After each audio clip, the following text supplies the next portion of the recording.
Clark sees it, gets it. And he tried to stay in bounds, and that ought to do it. It is San Francisco's ball, and Eddie DiBartolo. John McVay alongside him, who is his director of pro personnel, and Bill Walsh on the shoulders. All right. That's the greatest feeling in the world. That's what it's all about. You know, for this team, for this coach, for this owner, for this town, they'll never forget this day. San Francisco 26, Cincinnati 21. And Cincinnati and Forrest Gregg out of timeouts.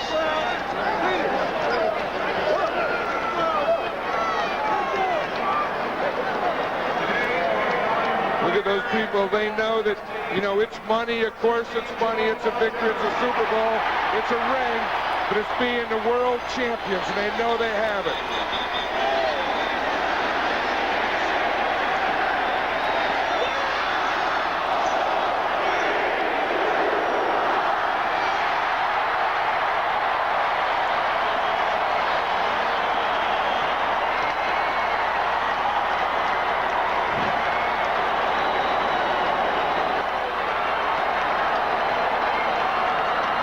Browner and Joe Montana, teammates at Notre Dame, just had a little friendship, embrace, hug, whatever you want to call it.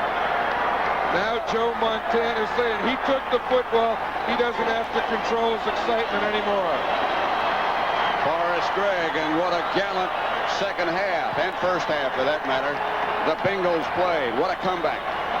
What a gallant year for him. You know, the Super Bowl loser always takes a lot of abuse, but the job that that team did. Look at Kenny Anderson here carrying his son off the field, but they should hold their heads high. They have a lot to be proud of. They accomplished a lot. San Francisco, what a remarkable story. 26-21, they are the world champion San Francisco 49ers. Not too many folks who get able to say, I should say, that goes in front of my name. I'm a world champion. And they have that the rest of their lives. No matter what happens, this can never be taken away. Look at the previous years. 1978, they were 2-14. Then Mr. DiBartolo hired a guy named Bill Walsh. Once again, they were 2-14, but at least they could move the football. And then he turned the whole thing around. 6-10, and then he picked up that guy, number 64, Jack Reynolds. He knows how to win and how to play. Lawrence Tillers was number 65, who just walked. I wonder if he's going to leave the tape on during the offseason. Oh, he could smile. I was just going to say, Jack, it's okay. You're world champion now. You can smile. And he did.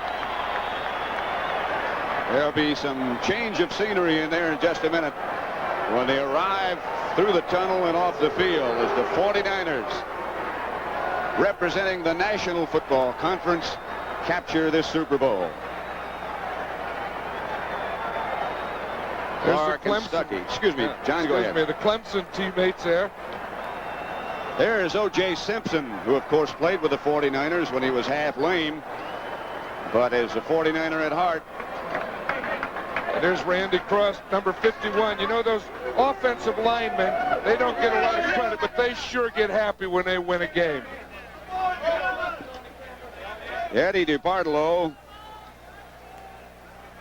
who owns the 49ers, we thought we had a look at him coming into the locker room. Yes, we do.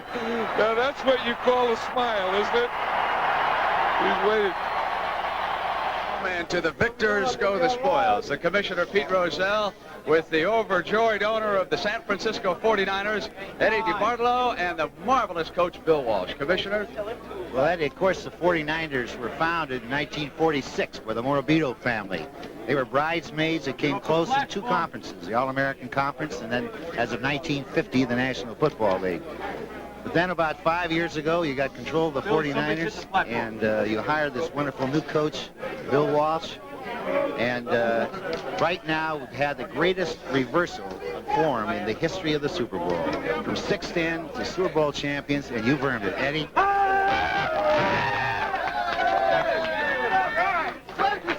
This, Commissioner, this is a tribute to you because of what's happened under your reign in the NFL. And this trophy belongs to Bill. It belongs to our staff.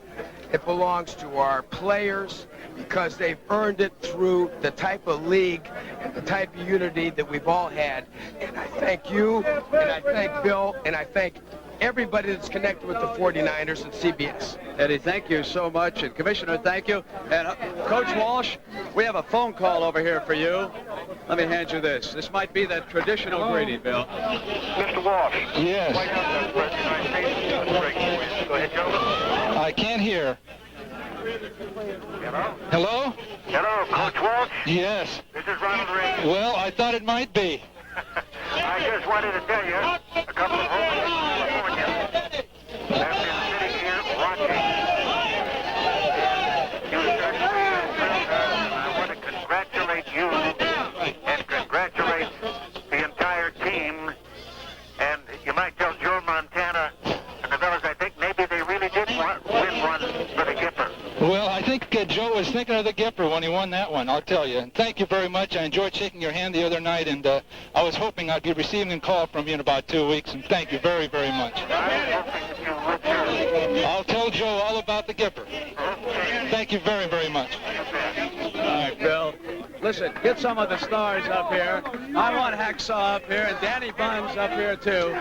We always talk to Coach Walsh about the offense, but I got to tell you, the defense won this game with that brilliant goal line stand. Hacksaw? Well, I don't know. I just knew we had to stop him, and Pete Johnson, as big as he was, we just Danny and I, we just hustled our ass off and tried to get in there and try to stop him. There you are, Hacksaw, coming right in there and jamming him up. At the time, of course, it was 27.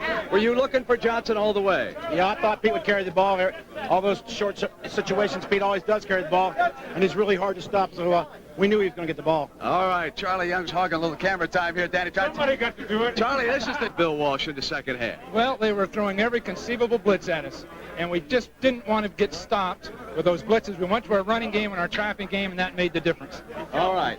Now, that, of course, is the final play. Now, watch Reese turn around there with that monitor so we can see it. And look at this celebration, Bill. Take over. Well, he looks, oh, there he goes. That's our captain. That's our captain. He's given us that all year. I think that was the moment of the game, Hacksaw, when he turned over like that. Well, Archie's like that. He's very excitable, and I don't get too excited, but I guess I'll get excited a little bit more in about an hour or so.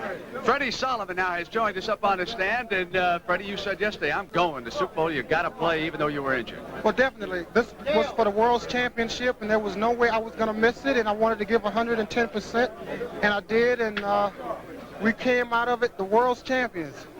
Charlie Young, you were once with the Rams. Before that with the Eagles. What about this moment now with the 49ers? First of all, I'd like to give honor to God for giving us this victory. And now we are the world's champion. We are the world's champion. I don't look in the back anymore. I had great times with those teams, but now I'm with the San Francisco 49ers, and I'm just happy. All right.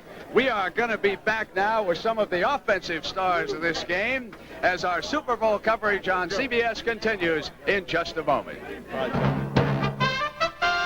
Montana, and listen, I want you two big horses to come in here now and tell me about that pass.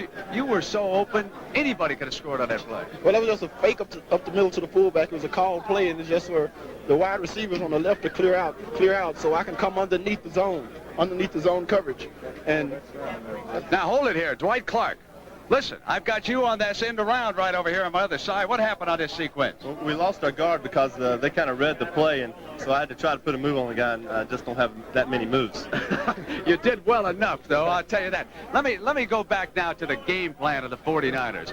Bill Walsh said that you in particular, Earl, could run on this surface, and it looked it in the first half. Was that a good difference, big one in this game? I think it was a difference in this game, but I like to feel like I can run on any surface. But if the Coach Walsh thinks I can run on this surface, then I think so. Then, that's a plus for the team and a plus for us. Joe, what about Earl Cooper in the first half and the overall 49er attack? Well, I think we were doing everything that we wanted to do. Things were going our way.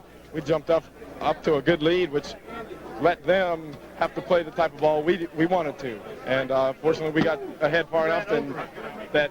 Spike it! I love it, man. It's great. You'll be watching that play a lot. Well, now, in the second half, of course, the Bengals came back, and they came back courageously, and they've got to be down over there in that locker room. Let's go across the way for a little bit of Irv Cross. Irv?